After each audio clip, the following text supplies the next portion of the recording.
Quel financement pour les petites et moyennes entreprises en Côte d'Ivoire? Quelle solution de financement? L'Ordre des ingénieurs industriels de Côte d'Ivoire veut des réponses. Lors d'un afterwork à Abidjan, les membres de l'OIIC se sont penchés sur la question en se faisant outiller par des spécialistes du secteur bancaire.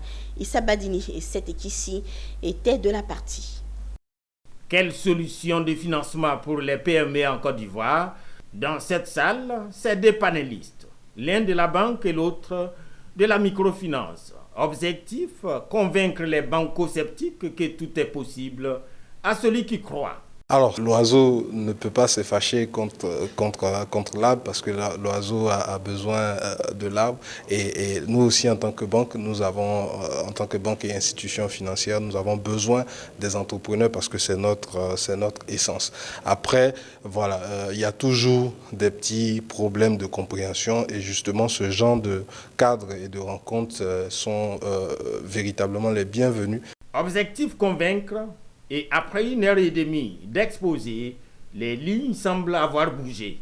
Ça a été un très très beau moment de partage.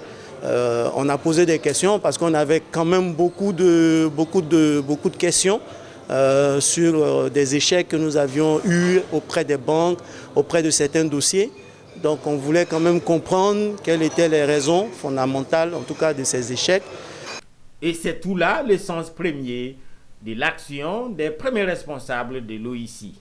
L'OIIC est en son sein un club des entrepreneurs qui a été créé dans le but de promouvoir l'entrepreneuriat des ingénieurs que nous sommes.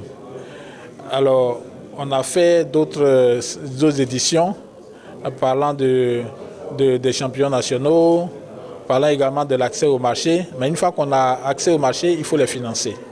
D'où l'intérêt de cette édition-là, la troisième édition, qui porte sur le financement des PME que nous dirigeons. L'Ordre des ingénieurs industriels créé en 2005 revendique 300 membres. Quant à l'Afterwork, il est à sa troisième édition.